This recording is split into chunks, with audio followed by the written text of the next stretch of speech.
Hello everybody, so today we can do some creative work, making something really nice, but we are going to be doing uh, some threading. So I wanted to just explain to you a little bit more about threading and the importance of it, the benefits that it has, and of course we know it helps with our fine motor skills. It helps with to strengthen bilateral coordination. That's using both sides of the body, which is something that we need. It also brings out a lot of mathematical concepts. So it brings up patterning, colors, shape, you bringing out counting. That's especially when you're doing threading with beads. So it really is a great benefit for the young children, and it helps with concentration. They've got to sit for a long time. We're bringing out because of the way you're holding your string or your ribbon, you're holding it in a way that's similar to the tripod grip, which we use for gripping our pencils and crayons. So yeah, all round it's got great benefits. So that's why I've come up with a nice little activity that we can do and do some threading. Okay, almost time to start the activity, but before we do, I just wanted to show you that there's different types of threading. So obviously there's a threading where you are threading beads on, and again, as I said, you can help with matching. So you've got your different beads here, you've got red and purple, and you can make patterns. So the threading, holding there, see that grip there, and tucking away the fingers we don't need. And then they've got to concentrate hand-eye coordination and thread those on, and then you can tell them to either make a pattern, but I mean at the same time they're making a necklace or something really nice like that. So there's that sort of bead threading, and then you get card threading. So this, you can obviously buy cards, but you can make them. You can, best thing is obviously to use a card, some type of card board, so that it doesn't tear, so paper isn't something that you should use. You can laminate the paper that you've used, print out a picture, cut it out, laminate it, and then you use your nifty punch to punch some holes in it. So there's the different ways. The way we teach, obviously, that grip, holding it nicely like that, you're pushing it. We'll start off over here, and we say the dolphin is going to go and dive. He's up and he dives down. The dolphin is going to come out of the water, and then he's going to dive down. Okay, so you're doing that, keeping that same pattern going there. Okay, now often you'll find if you make the string too long, it's going to get entangled everywhere. So try and keep it to the amount that is needed, not too long, because it gets a little bit mixed up and crazy that way. And they've got to keep on with that pattern all the way through. So you can see it's up, down, up, down. You could also, and leaving cards like this lying around, so the minute the kids are busy or not busy and they need something to do, they can pick up their little card and they can get busy. So another way you can thread, but then, as I say, consistency. It mustn't be one this way, one that way. There they can thread, so we're going around and up, and now we're going around and up and around and up. See, so it twists, and then that's often where the kiddies go a little bit wrong. Up.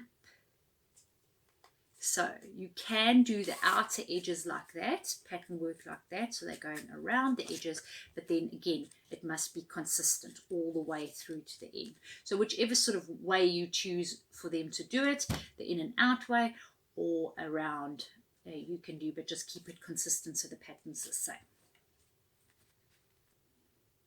Okay, so as I said, we're going to make something really pretty. Now we are going to make a clam. We're doing the ocean theme, so we're going to be making a beautiful clam. So I'm going to show you how to do that. Now I've got fancier, from Kira's birthday, I've got some fancy paper plates, but you don't have to. You can just use a normal paper plate, or you can even use any kind of cardboard, whatever you have at home. Then you can ask mommy to draw you some shapes to cut out so we get that effect.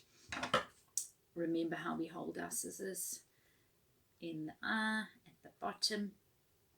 Okay, and then we cut out those pieces. Now I'm lucky with this one, it's already got such a nice pattern on the top, like a clam shell. That's why I chose that. But so now I've got my plain clam, and I think I need to decorate it. You can draw on it, you can put paint on it, anything to make it fancy. What I did with my one over here is I put paint, I painted, I've got this, you can't really see it, but it's a pearly white paint, and I painted that. I put a little bit of glitter on and some sprinkles. Then I traced around a circle, because you know how good tracing is. I traced around this circle shaped foam on just a white piece of paper so that I could make my little pearl. And then I put lots of glitter on that pearl, so the pearl's in the middle there, sitting there. So that's how I made my pearl. And then, yeah, you can sprinkle, you can, as I said, color, paint, anything that you want to do. Okay, then you are going to, once you've done that, you can see I've already done that, but then you're going to punch. Now remember, we need the same amount on each side, so I've done 4 punch marks or holes at the bottom, and then every second bump I put 1, 2, 3, there's number 4. So there's 4 holes at the top, 4 holes at the bottom, and now I'm going to start my threading. So you can ask mommy to maybe put a knot at the one end, and then we're going to start at the bottom, and we're going to go up to the top, and you must pull long so that you don't get it dragging behind. Then we're going to go in through the back like that, pull it, and now he wants to go down into the bottom hole. Okay, we only want to see the lines in the front of the shell. We don't need to see them in the back. Then we need to go back to the top, so we've got to pop up here, so we can make a line all the way and go into the top hole. Can you see? Now we're at the top. Now we're going to go, my paint's still a little bit wet. Now we're going to go down, back down to the bottom hole. Okay, then we can adjust all our pieces.